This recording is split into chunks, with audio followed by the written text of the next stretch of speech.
జనమేజయుడు, విప్రోత్తమ, యుధిష్ఠిరునికి రాజ్యం వచ్చాక అతడు ఏమేమి పనులు చేశాడో చెప్పండి. దాంతో పాటే త్రిలోక గురువైన శ్రీకృష్ణుని చరిత్రను కూడా వివరించండి అని అడిగాడు. వైశంపాయనుడు చెప్తున్నాడు, రాజా, కుంతీనందనుడు యుధిష్ఠిరుడు రాజ్యం పొందిన తర్వాత అన్నిటికంటే ముందుగా యోగ్యతను అనుసరించి 4 వర్ణాల వారిని తమ తమ పనులలో స్థిరంగా ఉండేలా చేశాడు. ఆపై స్నాతకులైన 1000 మంది బ్రాహ్మణులలో ప్రతి ఒక్కరికి 1000 చొప్పున బంగారు నాణేలు దానమిచ్చాడు. అంతేకాక తన మీద ఆధారపడిన సేవకులకు, శరణాగతులకు, అతిథులకు కోరిన వస్తువులిచ్చి సంతుష్టిపరిచాడు. పేదవారికి, అడిగిన వారికి కూడా కోరికలను తీర్చాడు. తమ పురోహితుడైన ధౌమ్యమునికి 1000 గోవులు, ధనం, బంగారం, వెండి, రకరకాల వస్త్రాలు దానమిచ్చాడు. కృపాచారిని గురువు వలె పూజించాడు. విదుర్ని పూజ్యుని వలె గౌరవించాడు. తన ఆశ్రితులకు తినడానికి, తాగడానికి ఏర్పాటు చేసి రకరకాల వస్త్రాలు, శయ్యలు, ఆసనాలు ఇచ్చి ఆనందింపజేశాడు. అలాగే ధృతరాష్ట్రుణ్ణి, అతని కుమారుడైన యూసుని కూడా మిక్కిలి గౌరవించాడు. ధృతరాష్ట్ర, గాంధారి, విదురుల సేవలో తన రాజ్యం యావత్తు సమర్పించి యుధిష్ఠిరుడు చాలా నిశ్చింతగా సుఖంగా ఉన్నాడు. వైశంపాయనుడు చెప్తున్నాడు, ఈ రీతిగా నగర ప్రజలందరినీ సంతుష్టులను చేసి అతడు శ్రీకృష్ణుని వద్దకు వెళ్లి చేతులు జోడించి నిల్చున్నాడు. శ్రీకృష్ణుడు రత్న ఖచ్చితమైన ఒక పెద్ద బంగారు మంచంపై కూర్చొని ఉండడం అతడు చూశాడు. అతని నల్లని శరీర కాంతి నీలమేఘంలాగా శోభిస్తోంది. శరీరం నుండి కాంతి ప్రసరిస్తోంది. శరీరం నిండా దివ్యాభరణాలు శోభాయమానంగా ఉన్నాయి. పీతాంబరధరుడైన శ్యామసుందరుడు స్వర్ణ ఖచ్చితమైన ఇంద్రనీలమణిలా కనిపించాడు. వక్షస్థలంపై కౌస్తుభమణి ప్రకాశిస్తోంది.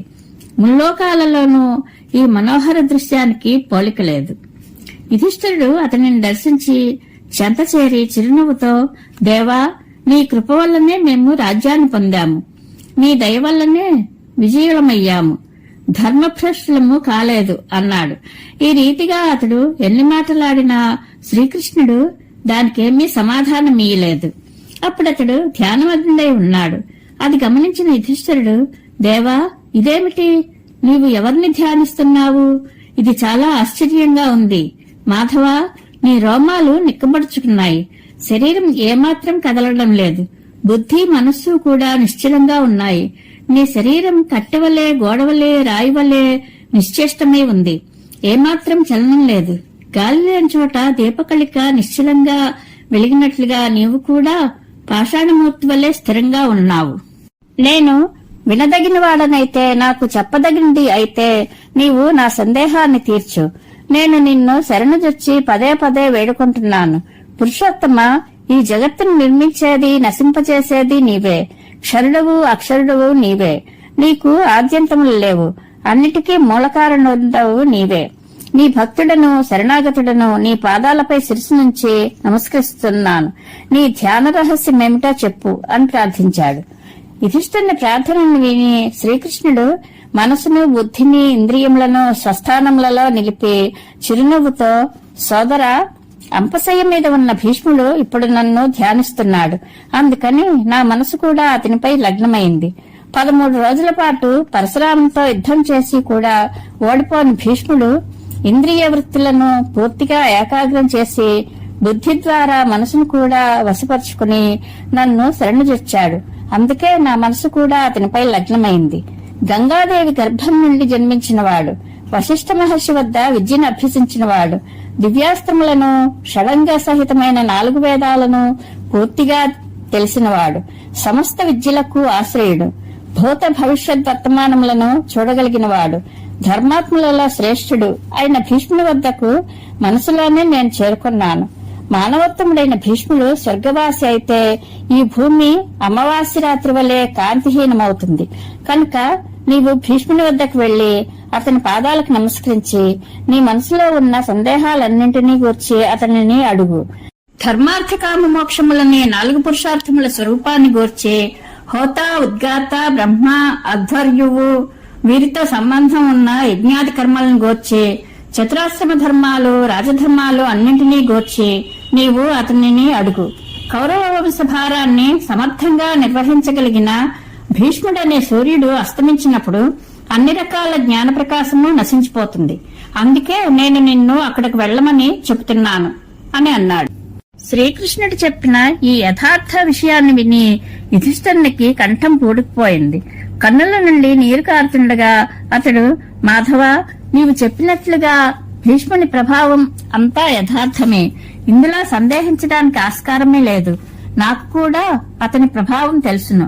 అతని యొక్క సౌభాగ్యము ప్రభావమును గూర్చి నేను మహాత్ములైన అనేక బ్రాహ్మణులు చెప్పగా విన్నాను. నీవు ఈ జగత్తుకంతటికి విధాతవు. నీవు చెప్పిన దానికి మరొకలా ఆలోచించే అవసరమే లేదు. దేవా, నీవు నన్ను అనుగ్రహిస్తే నిన్ను ముందుంచుకునే మేము భీష్ముని వద్దకు వెళ్లాలని అనుకుంటున్నాము. సూర్యుడు ఉత్తరాయణంలో ప్రవేశించగానే అతడు దేవలోకానికి చేరుకుంటాడు కనుక ఇప్పుడు అతనికి కూడా నీ దర్శనం లభించాలి అన్నాడు. ధర్మరాజు యొక్క మాటను విని మధుసూదనుడు దగ్గరలోనే ఉన్న సాత్యకితో రథం సిద్ధం చేయించమని చెప్పాడు. ఆజ్ఞాపించిన వెంటనే సాత్యకి భవనం వెలుపలికి వెళ్లి దారుకునితో శ్రీకృష్ణుని రథానికి గుర్రాలను కట్టి తెమ్మన్నాడు. సాత్యకి చెప్పిన ప్రకారం దారుకుడు రథానికి గుర్రాలు కట్టి సిద్ధం చేశాడు. ఆ రథంపై అంతటా బంగారం తాపడం చేసి ఉంది. దాని లోపల రకరకాల అద్భుతమైన మణులు అలంకరింపబడి ఉన్నాయి. సూర్యకిరణాలు పడి దాని కాంతి మిరుమిట్లు గొలుపుతోంది. దానికి శైబ్య సుగ్రీవాది గుర్రాలు కట్టబడి ఉన్నాయి. ఈ రీతిగా రథాన్ని సిద్ధపరిచి దారుకుడు శ్రీకృష్ణ భగవాను వద్దకు వచ్చి చేతులు జోడించి ఆ సంగతిని తెలియజేశాడు.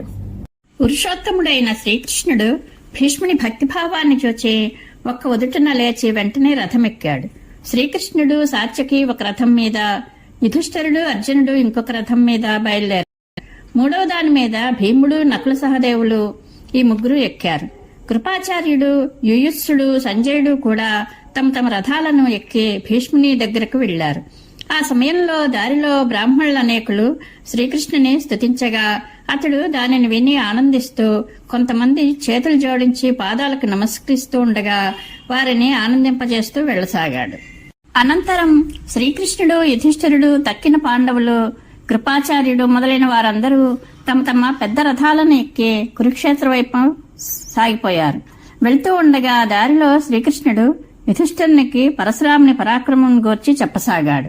రాజా, ఆ కనబడే 5 సరోవరాలు రామహ్రదము అనే పేరుతో ప్రసిద్ధము.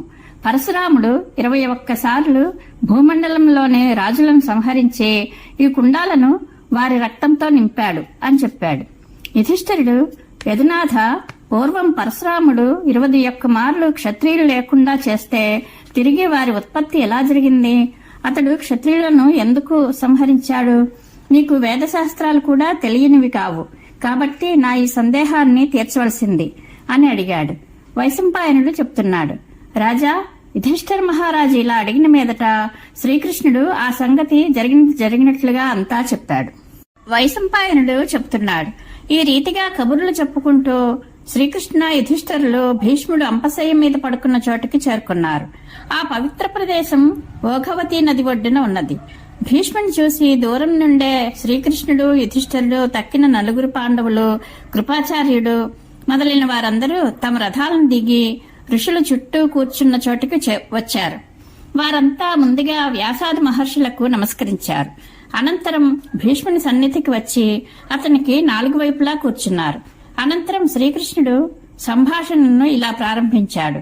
భీష్మాచార్య, బాణాలు గుచ్చుకొని కష్టాన్ని అనుభవిస్తున్నా నీకు శరీరంలో అందువల్ల బాధ లేదు కదా? ఎందుకంటే మానసిక దుఃఖం కంటే శారీరక దుఃఖం మిక్కిలి ఎక్కువగా ఉంటుంది. దానిని సహించడం కష్టం. శరీరంలో ఒక చిన్న ముళ్ళు గుచ్చుకున్నా అది మిక్కిలి బాధ కలిగిస్తుంది. ఇక బాణాల మీద పడుకున్న మీ శరీర బాధ గురించి చెప్పవలసిందేముంది? అయినా మీ విషయంలో ఇలా అనకూడదు. ఎందుకంటే ప్రాణులకు జనన మరణాలు కలుగుతూ ఉంటాయని మీకు తెలిసినదే. కనుక ఈ బాధ దైవ నిర్ణయమని భావించి మీరు కంగారు పడరు. దేవతలకు కూడా ఉపదేశించగల శక్తి మీకుంది. అందరికంటే మీరు మిక్కిలి జ్ఞానవంతులు. భూత భవిష్యత్ వర్తమానములన్నీ మీ కన్నుల ఎదుటనే ఉంటాయి. ప్రాణుల సంహారం ఎప్పుడు జరుగుతుంది? ధర్మానికి ఫలితం ఏమిటి? అది ఎప్పుడు పుడుతుంది? అనే ఈ విషయాలన్నీ మీరు ధర్మ భాండారులు కనుక మీకు తెలిసినవే. సమృద్ధవంతమైన ఒక రాజ్యానికి మీరు అధికారి. మీ శరీరంలో ఏమీ లోటు లేదు, ఎటువంటి రోగము లేదు. మీరు సంపూర్ణ ఆరోగ్యవంతులు. వేల స్త్రీల మధ్యలో ఉన్నా గాని, ఊర్ధ్వరేతులు గాని, అఖండ బ్రహ్మచర్య సంపన్నులుగా మిమ్మల్ని చూస్తున్నాను. అంపశయ్య మీద పడుకుని కూడా తపోబలంతో శరీరానికి స్వభావసిద్ధమైన మృత్యువును అడ్డగించడంలో సత్యవాది, ధర్మపరాయణుడు, సూర్యుడు, మహాపరాక్రమవంతుడు అయిన మీరు తప్ప ముల్లోకాలలోనూ సఫలులు వేరెవరూ లేరు. తండ్రి, సత్యము, తపము, దానము, యజ్ఞాచరణములోనూ, వేద, ధనుర్వేద, నీతిశాస్త్ర జ్ఞానంలోనూ, మృదువైన నడతలోనూ, బాహ్యాభ్యంతర శుద్ధిలోనూ, మనస్సును, ఇంద్రియాలను నియంత్రించడంలోనూ, ప్రాణులందరికీ మేలు చేయడంలోనూ మీతో సమానుడైన ఏ ఇతర యోధుని నేను చూడలేదు. మీరు దేవతలందరినీ, గంధర్వాసుర, యక్ష, రాక్షసులను ఒంటరిగానే జయించగలరు. ఇందులో ఏమాత్రమూ సందేహం లేదు. మహాబాహు, గుణాలలో మీరు వసువుల కంటే ఏమాత్రం తక్కువ కాదు. అందుకనే బ్రాహ్మణులు మిమ్ము 9వ వసువుగా చెప్తూ ఉంటారు. మీరు పురుషోత్తములు. మీ శక్తితో దేవతలలో కూడా పేరు తెచ్చుకున్నారు. మీతో సమానమైన గుణసంపన్నులను ఈ భూమిపై నేను ఎప్పుడూ చూడలేదు, వినలేదు. మీ సర్వ సద్గుణముల వలన మీరు దేవతలను కూడా మించినవారు. మీ తపశ్శక్తితో చరాచర లోకములను సృష్టింప సమర్థులు. కనుక మీకొక విన్నపము. ఈ పాండునందనుడు యుధిష్ఠిరుడు తన కుటుంబీకులు, రక్త సంబంధీకులు నశించిపోవడంతో చాలా దుఃఖపడుతున్నాడు. ఎలాగైనా సరే మీరు ఇతని శోకాన్ని దూరం చేయండి. శాస్త్రములలో చెప్పబడిన చతుర్వర్ణాల, చతురాశ్రమాల ధర్మాలన్నీ మీకు విదితమే. 4 విద్యలలోనూ ప్రతిపాదింపబడిన ధర్మము, 4 రకాల హోతల యొక్క కర్తవ్యములు, యోగశాస్త్రం, సాంఖ్యశాస్త్రములలోని సనాతన ధర్మ వివరణము, ఇవన్నీ కూడా వ్యాఖ్యాన సహితంగా మీరు ఎరుగుదురు. దేశ, జాతి, కుల ధర్మాలు కూడా మీకు పరిచితమే. వేదాలలో చెప్పబడిన ధర్మము, శిష్టులు చెప్పిన సదాచారము కూడా మీకు తెలియనిది కాదు. ఇతిహాస పురాణాల యొక్క అర్థము మీకు సంపూర్ణంగా తెలుసును. ధర్మశాస్త్రమైతే ఎప్పుడూ మీ హృదయంలోనే ఉంటుంది. లోకంలో సందేహం కలిగిన విషయానికి సమాధానం చెప్పగలిగిన వారు మీరు తప్ప వేరెవరూ లేరు. కాబట్టి రాజా, యుధిష్ఠిరుని హృదయంలో పొంగి వస్తున్న శోకాన్ని మీరు మీ బుద్ధితో చల్లార్చండి. శ్రీకృష్ణుడు చెప్పిన ఈ మాటలను విని భీష్ముడు కొద్దిగా తల పైకెత్తి చేతులు జోడించి అతనిని స్తుతింపనారంభించాడు. సృష్టి స్థితి లయకారకుడవైన శ్రీకృష్ణ, నీకు నమస్కారము. హృషికేశ, నీవే అందరినీ పుట్టించి గిట్టించువాడువు. నిన్ను ఎవరూ ఓడించలేరు. ఈ విశ్వం నీ రచనమే. నీవే దీనికి ఆత్మవు. నీవే దీనికి ఉత్పత్తి స్థానము. నీవు పంచభూతాలకు అతీతుడవు, ప్రాణులకు మోక్షస్వరూపుడవు. నీకు నమస్కారము. ముల్లోకముల యందు వ్యాపించిన పరమేశ్వరుడవు, నీకు నమస్కారము. త్రిలోకాతీతుడవై విరాజిల్లుతున్న ప్రభువుకు ప్రణామము. యోగీశ్వర, నీవే అందరికీ శరణ ఇచ్చేవాడవు, నీకు నమస్కారము. పురుషోత్తమ, నీవు నా గురించి చెప్పిన దాని ప్రభావము వలననే ఈ సమయంలో నేను ముల్లోకాలలోనూ నడుచుచున్న మీ దివ్యభావాలను చూస్తున్నాను.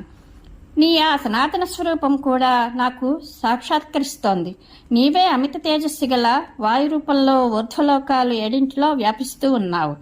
ఆకాశం నీ శిరస్సుతోనూ, భూమి పాదాలతోనూ వ్యాప్తమై ఉంది. దిక్కులన్నీ నీకు భుజములు, సూర్యుడు నేత్రము, శుక్రాచార్యుడు వీర్యము. అవిసె పువ్వుల వలె నల్లనైన శరీరం మీద పీతాంబరం ధరించిన వలన మెరుపుతో కూడిన మేఘంలాగా అనిపిస్తున్నావు. కమలలోచనుడా, దేవోత్తమ, నేను నీకు శరణాగతుడనైన భక్తుడను. అభీష్టగతి పొందాలనుకుంటున్నాను. నాకు మేలు కలిగే ఉపాయాన్ని నీవే ఆలోచించు. భీష్ముడు ఇలా స్తుతించిన పిమ్మట శ్రీకృష్ణుడు, పురుషోత్తమ, నీకు నా మీద పరాభక్తి ఉన్నది. అందుకే నా దివ్యస్వరూప దర్శనాన్ని నీకు కలిగించాను. భారత, నీవు నా భక్తుడవే. నీ స్వభావం కూడా చాలా సరళమైనది. దాంతోపాటే నీవు జితేంద్రియుడవు, తపస్వివి, సత్యవాదివి, దాతవు, పరమ పవిత్రుడవు. కనుకనే నీవు నీ తపోబలం చేత నన్ను దర్శించడానికి అధికారివి కాగలిగావు. నిన్ను సేవించడానికి మరలా ఈ లోకానికి తిరిగి రానవసరం లేని దివ్యలోకాలు సిద్ధంగా ఉన్నాయి. నీకింకా జీవించడానికి మొత్తం 56 రోజులే మిగిలి ఉన్నాయి. అనంతరం నీవు ఈ శరీరాన్ని విడిచి నీ పుణ్యకర్మలకు ఫలితంగా ఉత్తమలోకాలకు వెళ్తావు. చూడు, ఈ దేవతలు, వసువులు విమానాలలో కూర్చుని ఆకాశంలో అదృశ్య రూపంలో ఉండి సూర్యుడు ఉత్తరాయణ గతుడైన పిమ్మట నీ రాక కోసం నిరీక్షిస్తున్నారు. జ్ఞానులు ఏ లోకాలకు వెళ్లి తిరిగి ఈ లోకానికి రారో నీవు కూడా అక్కడికే వెళ్తావు. వీరోత్తమ, నీవు ఈ లోకం నుండి నిష్క్రమించిన తర్వాత సమస్త జ్ఞానం లుప్తమైపోతుంది. కాబట్టి వీరందరూ ధర్మాన్ని గురించి వివేకం కలిగించుకోవడానికి మీ వద్దకు వచ్చారు. కనుక ఇప్పుడు నీవు యుధిష్ఠిరునికి ధర్మ అర్థయోగములను గూర్చిన యథార్థ విషయాలను చెప్పి త్వరగా ఇతని శోకాన్ని పోగొట్టు అని అన్నాడు.